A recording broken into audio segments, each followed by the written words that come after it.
que aquela marca dá a ideia de que eu estou bem socialmente, né, financeiramente.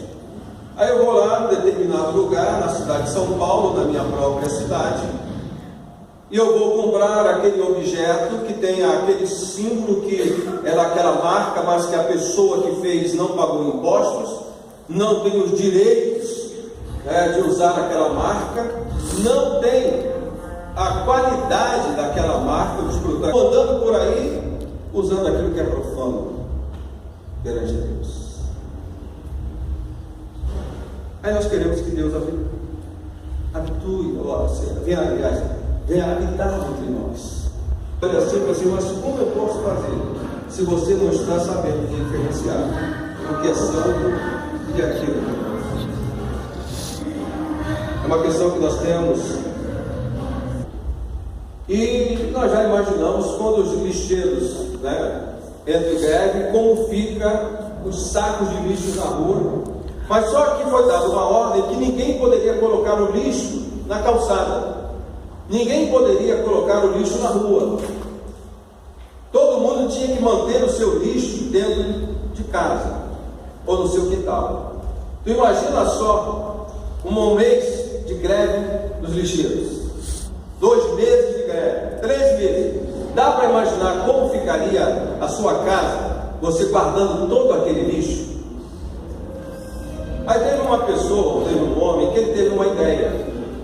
Ele, para preservar a saúde dos seus, ele foi na papelaria, comprou caixas de presente, papel de presente, fitas, e pegou o lixo dele e começou a embalar, botar tudo em caixas de presente, com papel de presente, com fitas bem elaboradas, aqueles laços bonitos, botou no carro e saiu com o carro, deixou numa praça e com a porta aberta, com a mala aberta, aparecendo todas aquelas caixas de presente. Aí começou a passar olhava desconfiado, olhava para um lado, olhava para o outro, pegava uma caixa e levava. Aí passava outro, olhava para um lado, olhava para o outro, ninguém estava vendo e o cidadão estava só olhando. E pegava outro, pegava aquela caixa bonita de presente e levava. Quando levaram todos os presentes que estavam naquele carro, o cidadão fechou o carro e foi embora. Só que quando aquelas pessoas chegaram em casa, que abriram aquelas caixas tão bonitas, o que é que eles encontraram ali dentro? Lixo. O diabo faz a mesma coisa com a gente. O diabo faz a mesma coisa com a gente. Todo o lixo do inferno, tudo aquilo que é profano, ele apresenta para a gente de uma forma muito bonita. Porque se ele apresentasse para nós, já temos algum conhecimento da palavra do Senhor, o lixo dele, como é, como nós descobrimos depois, nós não pegaríamos essas caixas de presentes. Mas infelizmente a igreja que é santa, a igreja que tem que estar pura, nós temos levado para dentro da nossa casa, e agora para dentro da nossa casa espiritual, muito lixo desse mundo, muito lixo desse diabo. E nós começamos a considerar coisa muito simples, muito comum, corriqueira, banal, está no dia a dia da nossa vida, do nosso comportamento, das nossas relações. Está muito comum. Viver uma vida de santidade, irmãos, é também viver uma vida de vigilância. Porque nem tudo aquilo que parece ser certo é certo diante de Deus. Porque nós temos atitudes na nossa vida que nós não vamos buscar na palavra do Senhor, porque a igreja que o Senhor está preparando é uma igreja santa, uma igreja purificada com a lavagem da água que é pela palavra. Nós não vamos buscar. Nós achamos que é comum, todo mundo faz. O pastor faz, o filho do pastor faz, a mulher do pastor faz, o diácono faz, o presbítero faz, o regente do coral faz, todo mundo faz. Então, porque todo mundo faz, eu tenho que fazer? Ou eu tenho que fazer aquilo que a Bíblia diz que é correto diante do Senhor, aquilo que é santo, aquilo que é agradável, aquilo que me separa dos outros?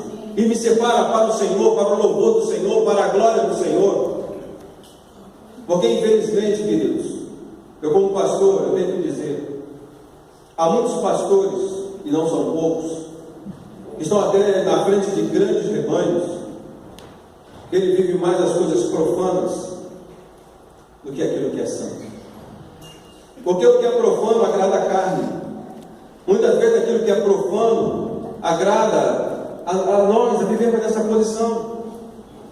Ainda mais quando nós achamos que ninguém vai ver, que ninguém vai perceber, porque é aquilo que é comum. Viver uma vida de santidade, irmãos, fala em comportamento, fala em atitudes, é muito sério. A igreja do Senhor Jesus Cristo era uma igreja santa. E quando eu falo igreja do Senhor Jesus Cristo, eu não estou falando de denominações, porque as denominações são corrompidas, as denominações são religiões. Infelizmente eu tenho que dizer isso. As denominações, quando nós começamos a ver como os líderes às vezes se comportam, eu estou falando de liderança, porque eu estou falando da minha área, aonde eles estão brigando pelo lugar de posição, eles estão brigando pela questão de um reconhecimento, estão brigando para serem os donos de um pedaço, de uma área. Eles não estão muito preocupados com a proclamação do Evangelho do Senhor Jesus, e não estão muito preocupados em viver uma vida separada para o Senhor. Eu posso usar um exemplo seu, querido. Então você nem sabe qual é que eu vou usar, mas se você me permite, vai ser vai no escuro. Um dia eu fui convidado pela missionária Maria Emília para estar na igreja da nossa irmã, porque ela estava fazendo um encontro de adoração, um congresso de adoração lá. E a missionária não pôde ir, foi a primeira vez que ela me viu, eu também a vi. E quando eu cheguei lá, eu me espantei, porque a maior parte dos músicos estavam suspensos. Não sei se a irmã se recorda disso. Estavam suspensos. Por que aqueles músicos, ou aqueles que deveriam estar envolvidos naquele culto, naquele momento ali, estavam suspensos? Eu nunca entrei na questão, nem vou entrar na questão, mas ela, como a líder, como a pastora daquela igreja, ela achou que não, eles estavam em uma situação que não era agradável ao Senhor. Por isso ela os afastou. Irmãos, tem que ter peito, tem que ter coragem. Você pegar os líderes ou a pessoal do louvor que conduz a igreja no louvor, que prepara a igreja para o mensageiro, estarem suspensos, estarem no banco. Eu não sei se é esta a minha interpretação, depois a irmã pode até disputa entre eles. Irmãos, hoje aqueles que ministram, eles não sabem muitas vezes a diferença entre o que é santo e profano. Uma das coisas que eu bato sempre, irmãos, e que isso trouxe um problema muito sério para a igreja, foi esse nome de levitas. Isso entrou na igreja de uma forma, permita-me dizer, se você não concordar comigo, é um direito que você tem, mas isso entrou para mim como uma praga na igreja.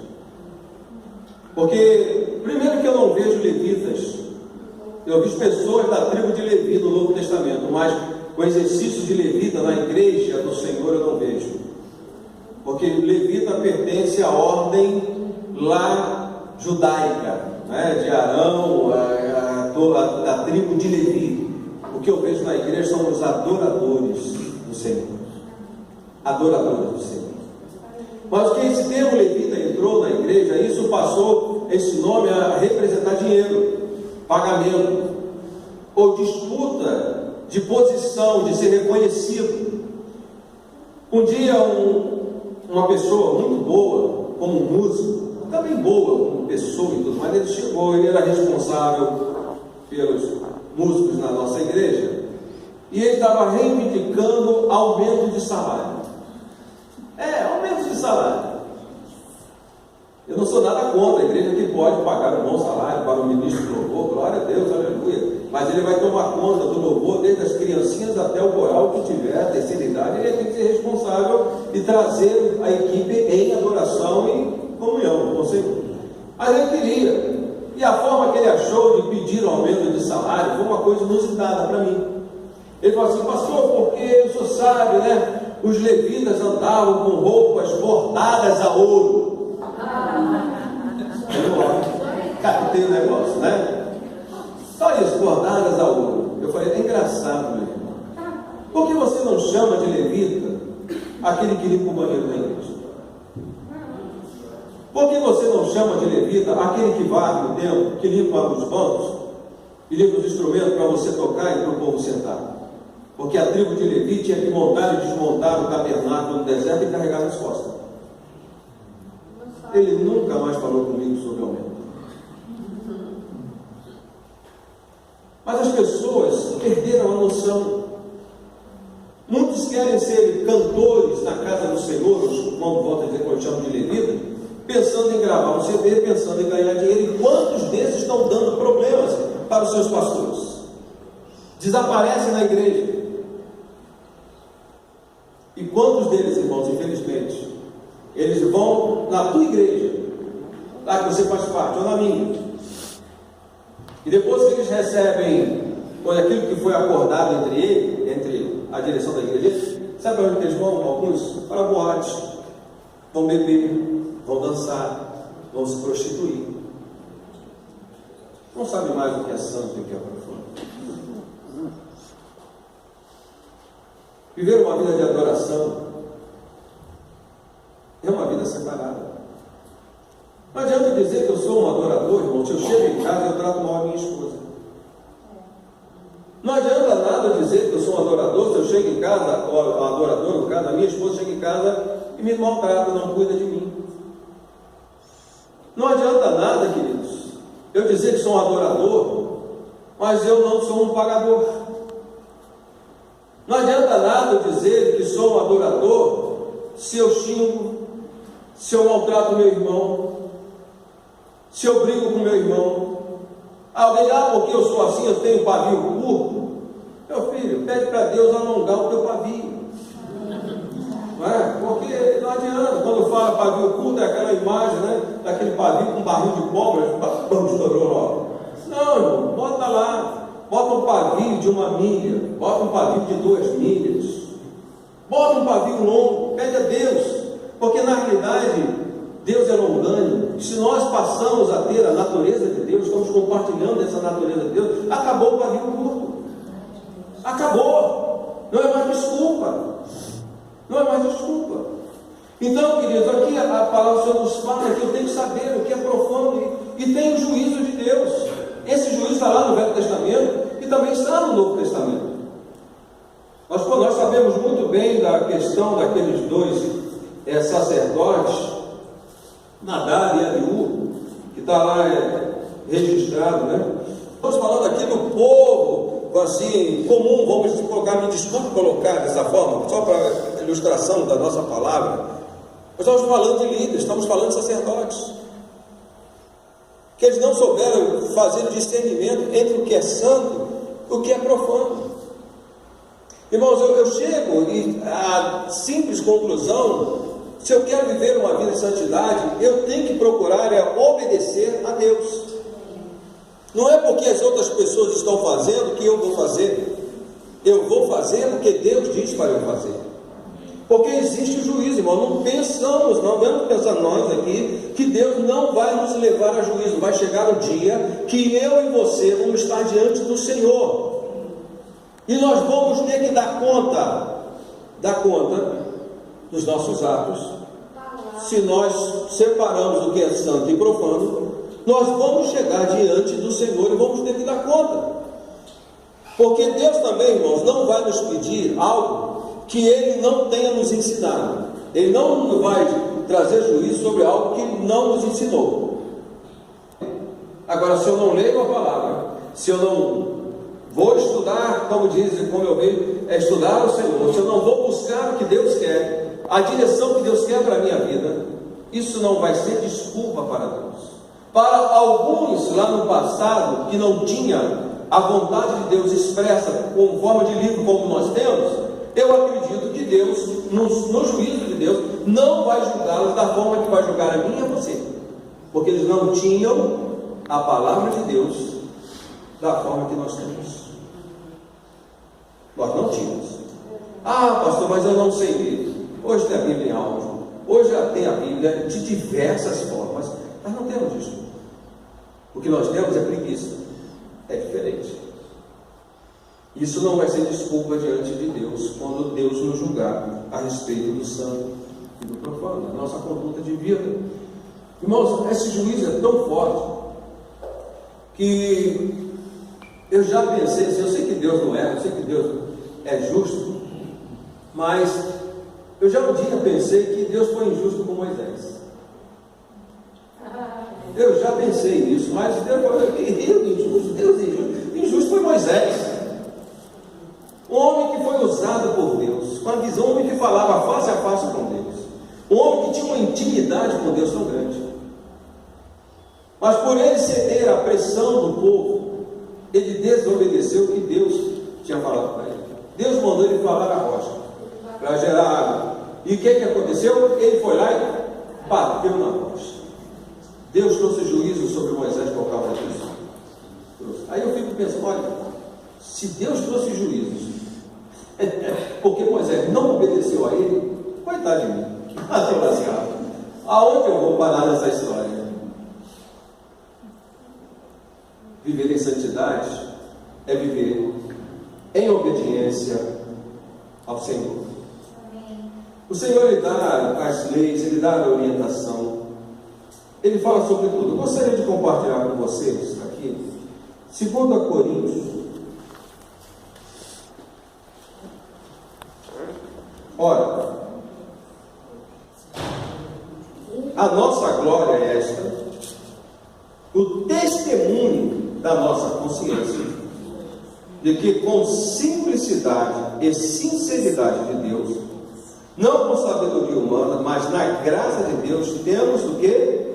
Vivido no mundo, especialmente para convosco. O que o apóstolo Paulo está falando aqui? Está falando sobre o comportamento dele.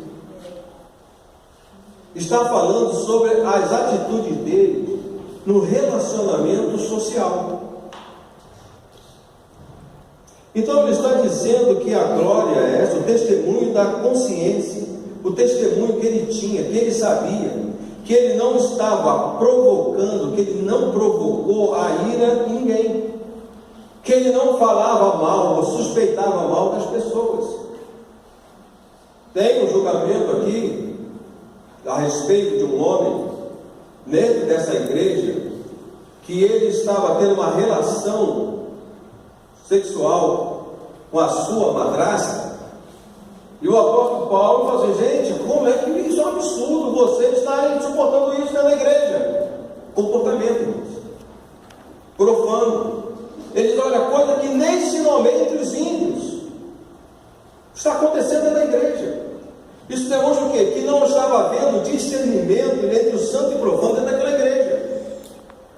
Não estava sendo tomadas atitudes para corrigir aqueles que estavam na prática de atos profanos. E quantas coisas, irmãos, estão acontecendo dentro das igrejas que nós estamos servindo ao Senhor, que nós temos conhecimento e não tomamos atitudes. Mas Paulo diz o seguinte: olha, a minha vida, eu procuro o meu testemunho, eu procuro viver o que é santo, o que é agradável a Deus. E será que esta é a nossa postura? Se eu quero viver uma vida de santidade, se esta é a minha postura no meio da sociedade, no meu relacionamento familiar, com os meus amigos, aonde eu estiver, como as pessoas estão me vendo, como a igreja está me vendo. Eu digo, queridos, que o maior e o mais difícil espaço que eu tenho para ministrar a palavra de Deus eu digo maior porque é da barriga, tá? Mas é daqui as minhas costas. Porque o que adianta eu pregar uma coisa se eu não estou vivendo? O que adianta eu dizer para você não usar uma coisa falsa se eu uso uma coisa falsa? O que eu adianto dizer para você tratar bem o seu cônjuge se eu não trato bem o meu cônjuge? Que adianta eu dizer você tratar bem os seus filhos se eu não trato bem os meus filhos? Que adianta eu dizer para você tratar bem os seus pais se eu não trato bem os meus pais? As nossas atitudes falam mais alto do que a nossa pregação de voz. Se eu não souber discernir e viver o que é santo, mas achar que o corriqueiro, o profano, não tem nada a ver, eu não vou conseguir viver uma vida de santidade. Eu posso estar aqui, me derramar na presença do Senhor. Eu posso estar aqui, começar até a dizer que eu fui batizado no Espírito Santo, com a evidência de novas línguas, de línguas estranhas. Eu posso até ter visões de anjos. Eu posso até ter a visão aqui da glória de Deus. Mas quando no meu dia a dia eu não sei discernir entre o santo e o profano, irmãos, tudo acabou aqui. Tudo acabou aqui. Quando Jesus fala que o Pai está buscando verdadeiros adoradores, que o adorem em espírito e em verdade, ele não estava falando dentro do templo em Jerusalém. Em outras palavras, ele não estava dizendo que o Pai está buscando os adoradores quando nós nos reunimos no nome do Senhor e começamos a buscar a presença do Senhor. E não é isso não, irmãos. Verdadeiros adoradores que adorem a Deus no seu dia a dia, desde a sua casa até onde ele for no seu dia a dia, as suas atitudes estejam glorificando o Senhor. É uma igreja santa, é uma igreja sem mácula, é uma igreja pura, é uma igreja que sabe fazer a separação entre o santo e o profano. Eu tenho testemunho de um pastor. Esse pastor estava com um grupo de pastores em uma viagem, estava numa aeronave. E eu vi isso, esse testemunho desse pastor. E a aeronave começou a dar pane. Mas os pastores, tinham vários pastores, estavam lá os pastores aproveitando que estava no ar entre eles, sem ninguém. Estavam lá bebendo, rindo, fazendo aquelas piadas, e esse pastor estava quieto no canto dele. Aí quando o comandante, ele chamou lá a aeromoça e perguntou se havia algum pastor dentro daquele avião. Aquela aeromoça sabia que havia vários pastores, mas que eles estavam bebendo, estavam se divertindo, mas tinha um que não estava fazendo nada disso. Ela foi lá e ele falou assim: o senhor pode dar uma palavra, porque a nossa aeronave está com um problema. E ele levantou, foi lá, pegou o microfone da aeronave, falou, olhou e falou: para o comandante que essa aeronave vai pousar com segurança. Sabe por quê? Porque tinha alguém que sabia fazer a separação entre o santo e o profano. Aleluia! A aeronave da tua vida, da tua casa, da tua família, como é que ela está indo? Às vezes nós vamos para os cultos da igreja pedir para Deus abençoar, para Deus para cessar a investida do diabo na nossa família, na nossa casa, que seja, e até mesmo dentro da igreja. Mas será que nós estamos fazendo a separação entre o santo e o profano? Ou o profano já está tão comum na nossa vida que nós já não sabemos mais distinguir? Moisés desobedeceu ao Senhor e teve juízo sobre ele. Será que nós não teremos juízo sobre nós? E volto a falar sobre aquela questão: nós estamos aqui, uma coisa maravilhosa, estou recebendo. Queridos, quando a chuva chega, ela molha o jardim regado e o jardim seco. Só que depois que a chuva vai, o seco fica seco, mas o regado continua regado. Amém. Então nós temos que entender muito bem, fazer uma separação muito forte da nossa vida entre o que é santo e o que é profano. O jeitinho brasileiro, a maior parte deles, irmãos, é profano. O jeitinho brasileiro, a maior parte dele é profano. Não é reto, não é correto. Aquela lei do Gerson, que até Gerson falou que não se avalia perdido, falar daquilo, não é santo, é profano. Irmãos, às vezes eu fico olhando a cara de pau de algumas pessoas, né? Porque óleo de unção tem que ser aquele óleo de peroba para passar nele, né? Ele puxa o tapete do seu colega de trabalho para ser promovido. Depois chega na igreja, olha, quero contar a bênção como Jesus me abençoou. Misericórdia. Eu fico tentando imaginar Deus olhando num negócio desse. É demais, gente. A gente não sabe mais discernir o que é santo e o que é profano. Queremos dizer que vivemos uma vida de santidade. Nós estamos sempre acusando, olhando o defeito do nosso irmão, mas não olhamos o nosso. Nós temos que caminhar, buscar no Senhor, entendeu? Aquilo que é santo, a nossa maneira de viver, a nossa consciência, a nossa sinceridade, como nós estamos vivendo no mundo. Paulo tinha essa preocupação: como eu estou vivendo no mundo? Será que nós temos essa preocupação de como nós estamos vivendo no meio da nossa sociedade? Como nós estamos vivendo? Quantas vezes, querido, nós estamos envolvidos em situações que não são boas, não são legais? Eu tenho um testemunho de um rapaz, ele já está com o Senhor, ele trabalhava no caixa de um hotel, lá no Rio de Janeiro. E os seus colegas faziam aquelas falcatruas no caixa do hotel. E ele não concordou.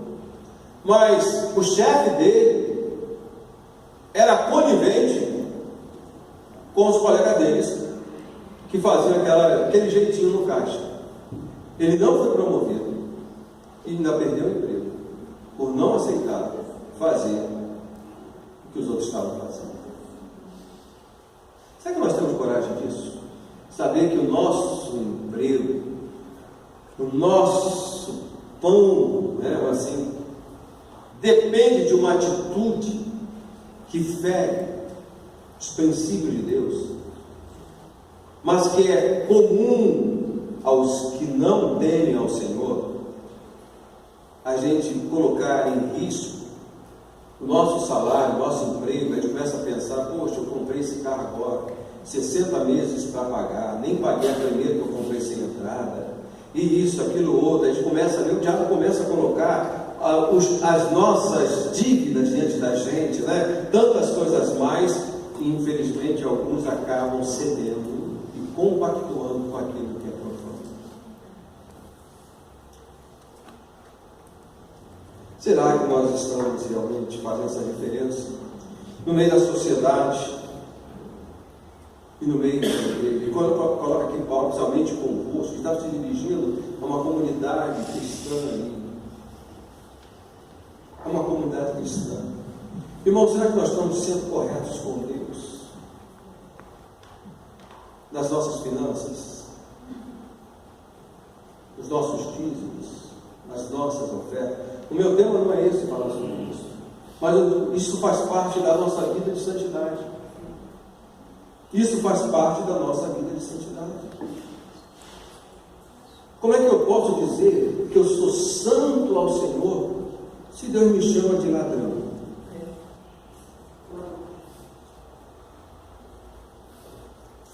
Como é que eu posso dizer tantas coisas que eu acho que sou, se esta posição que eu acho que eu tenho não é a posição que Deus tem para mim? Eu me mereço. Coisas corriqueiras, coisas comuns que nós actuamos. Mas eu não sou contra a televisão. Eu sou contra a televisão que é a gente. É diferente. A televisão é um excelente aparelho, o meio de comunicação é excelente, mas ali, irmãos, o diabo embalou o lixo dele e está em forma de presente, e a igreja que diz que é santa está levando esses presentes para dentro da casa, a casa dela aqui, ó. É só dentro da sua casa física, não, a casa espiritual. Uma casa espiritual que eu não tenho consciência, porque quando eu faço isso, eu não tenho consciência mais que essa casa pertence a Deus e que Deus está aqui. Como é que eu posso botar lixo na casa que Deus está? Se eu digo que o meu corpo é templo do Espírito Santo, como é que eu posso botar lixo do diabo dentro dessa casa? Então eu já não estou mais discernindo o que é santo e profano, irmão. Já estou no corriqueiro. É tudo normal. O que é que tem? O que me falta é a consciência que o meu corpo é casa de Deus. Que o meu corpo é santuário de Deus. E se eu quero viver uma vida de santidade, eu tenho que entender que eu não posso botar mais lixo dentro dessa casa. Quando os demônios habitavam, ou estavam mandando, era lixo dele, tudo bem, entrava que era lixo dele, mas agora que o Senhor, eu entendi, e essa casa agora foi limpa, todo aquele lixo deveria ter saído, e o dono da casa vai tirando gradativamente, vai tirando o lixo. Agora, o pior é quando eu peço para Deus me mudar, para Deus me transformar. O dono da casa que está habitando em mim, que é o Espírito Santo, ele começa a tirar os lixos, e eu estou trazendo mais lixo para dentro dessa casa. Irmão, tem hora que nem a gente. Imagina você fazendo uma limpeza, você coloca o lixo para fora e vem outro coloca o lixo para dentro. Você coloca o lixo para fora e vem outro com um saco maior de lixo. Então, uma hora, como é que você vai fazer? Assim não dá. Assim não dá. Vida de santidade requer comportamento, requer posição. Não é eu sair por aí, agora eu sou santo. Não é isso não, irmãos. Como é que eu posso dizer que eu sou santo se eu não consigo viver a unidade? É um dos salmos que o pastor Antônio gosta muito, né? Ó, quão bom e quão suave é que os irmãos vivam em... Na nossa Bíblia não foi traduzido como união, mas é unidade. Também, ainda tem o também que não foi colocado na nossa Bíblia, mas no hebraico tem. Também como Deus é um, Deus Pai, Deus Filho, Deus Espírito Santo. Foi essa a oração de Jesus em relação às nossas vidas. Nós fôssemos um com Ele, assim como Ele é um com o Pai. Isso é unidade. União, irmãos, é um saco de batatas. Estão todas ali dentro, mas elas não estão em unidade. Unidade é você pegar essas batatas e fazer um purê delas. Isso aí é unidade. Agora, se eu não sei viver em unidade com o meu irmão, como é que eu posso querer viver uma vida santa? Se eu chego a dizer que o meu santo não combina com o santo do meu irmão, tem um santo diferente aí nessa história. Mas quantas vezes nós ouvimos isso? Ah, meu santo não combina com o santo da igreja. Gente, que história é essa? Não dá para entender. Tem santos diferentes aí. Mas se eu não consigo viver nessa unidade com o meu irmão, porque ele tem uma denominação diferente, porque ele tem um comportamento de adoração diferente, porque ele acha de uma forma... Se ele acha diferente, se ele tem um comportamento diferente, que ele quer buscar a Deus de uma forma diferente, se é através de símbolos, se não é através de símbolos, querido, eu tenho que ser uma unidade com ele. Eu não tenho que ficar criticando, eu não tenho que ficar combatendo ele. Eu tenho que viver o reino com ele. Eu tenho que aceitá-lo como ele é. Se Deus tem me dado uma revelação maior, vamos dizer assim, mais profunda, eu já não preciso de algumas coisas para me aproximar de Deus, amém, mas eu não vou combater o meu irmão, eu não vou falar do meu irmão, porque eu tenho que viver a unidade com ele. Porque eu tenho que ser um com ele, ele comigo, e nós com Cristo, e Cristo com o Pai. E quem faz essa unidade é o Espírito Santo. Mas para viver isso, eu tenho que saber a diferença entre o santo e o profano. Eu tenho que saber como eu tenho que me comportar. Queridos, vamos voltar ao livro de Efésios.